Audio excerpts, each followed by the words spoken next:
తాకట్టులో ఉన్న బంగారాన్ని విడిపించి ఆ రోజు ఆన్లైన్ రేటుకే మేము కొంటాం. Sharma gold company.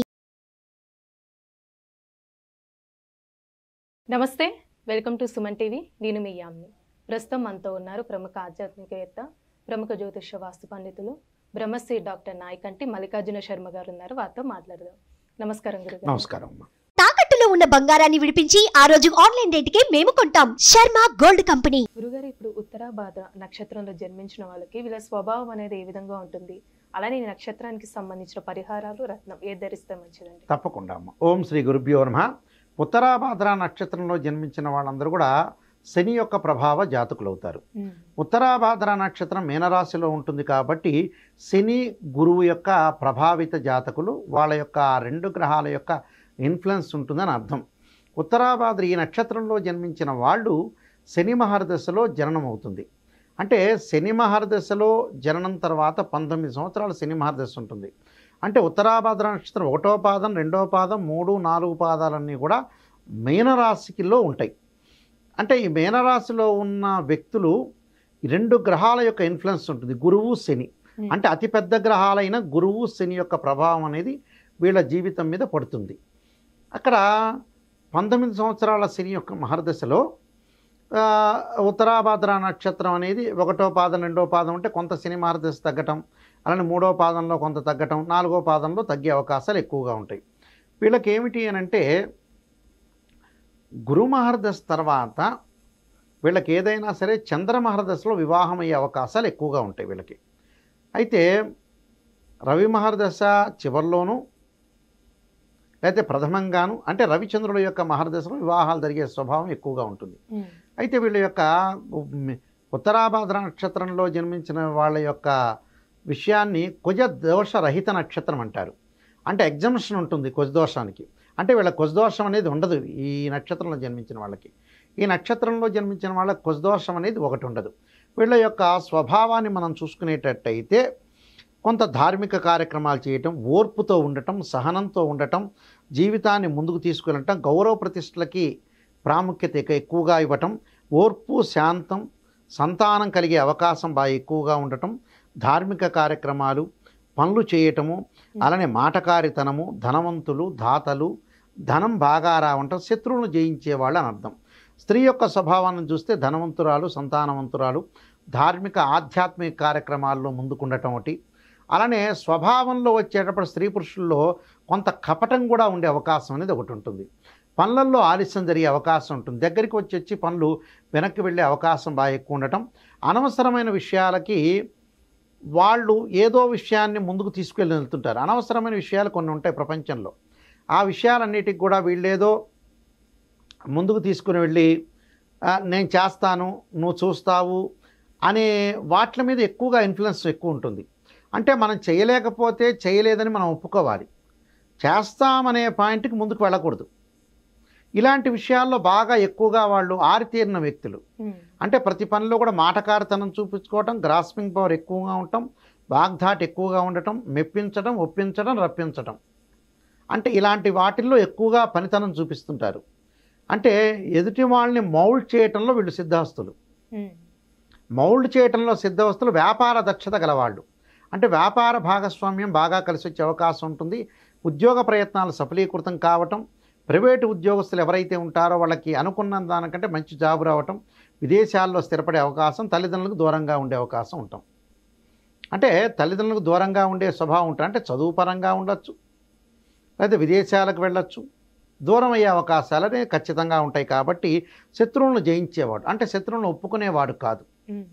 ఏదో రకంగా వాడు మాటకారితనంతోనో లేదా చేతలతోనో సామర్థ్యంతోనో బాగా బలశాలిగా ఉండి, కొంతమంది పొట్టిగా ఉండటం, లావుగా ఉండటం, ఇలాగా ఆలోచన సరళిలో కొన్ని మార్పులు జరుగుతుంటాయి. అంటే ప్రధానికి కూడా కొంత ఆలోచన సరళిలో తప్పుడు నిర్ణయాలు కూడా కొన్ని బేసికల్గా వేస్తుంటారు. అక్కడ 10 మందితో ఆలోచన చేసి ఆచితూచి అడుగు వేయాలి వీళ్ళు. అంటే నేనే మోనార్కును, నేనే నెంబర్ 1 అనే పాయింట్ రాకుండా ఆలోచన చేసి ఆలోచన సరళిలో ముందుకు వెళ్ళటం వల్ల వీళ్ళకి మంచి జరిగే అవకాశాలు ఎక్కువగా ఉంటాయి. అంటే ప్రతి పనిలో కూడా వీళ్ళు ఆలోచన చేసి చేయటం మంచిది. అంటే వివాహ కార్యక్రమాలు, శుభ కార్యక్రమాలు, ఆధ్యాత్మిక కార్యక్రమాల్లో పాల్గొనే అవకాశం ఉంటుంది.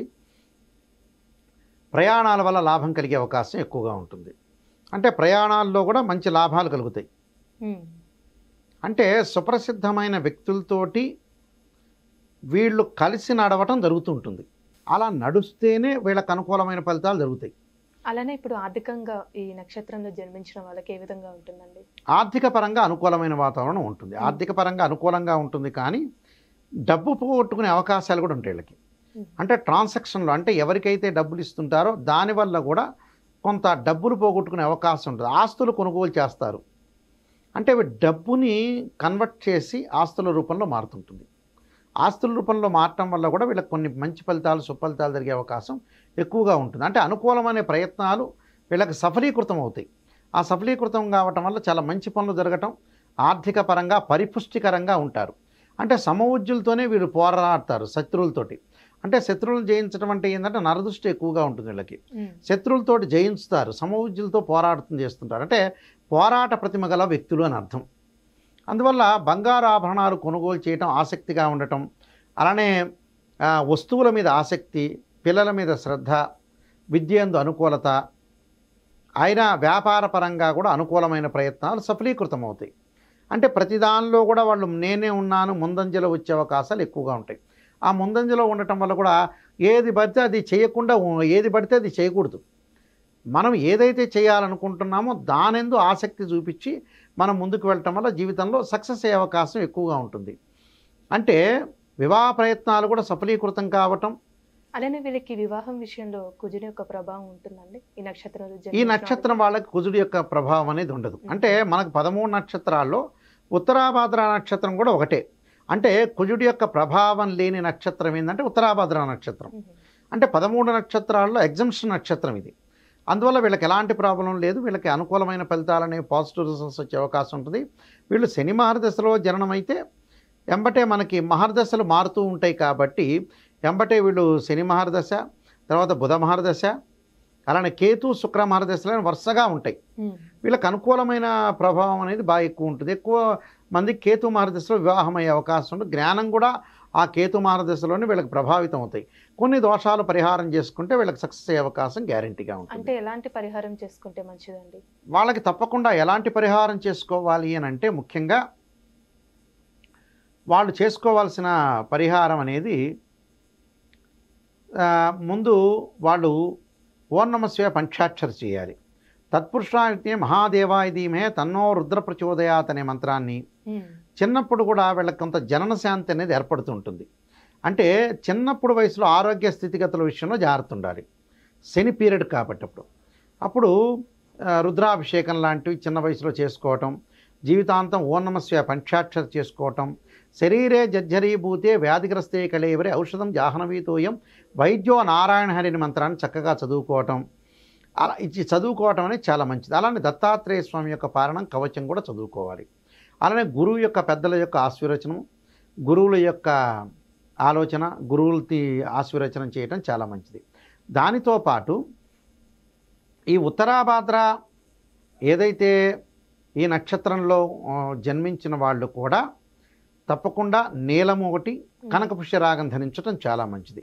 కనకపుష్య రాగం ఖచ్చితంగా ధరించాలి. నీలం ధరించడం, నీలానికి సమానమైన స్టోన్ కూడా ధరించడం చాలా మంచిది. దానివల్ల కూడా వీళ్ళకి అనుకూలతగా ఉండే అవకాశం తప్పకుండా ఉంటుందమ్మా. చాలా చక్కగా తెలియజేశారు గురుగారు. ధన్యవాదాలు. సర్వే జనా సుఖినో భవంతు.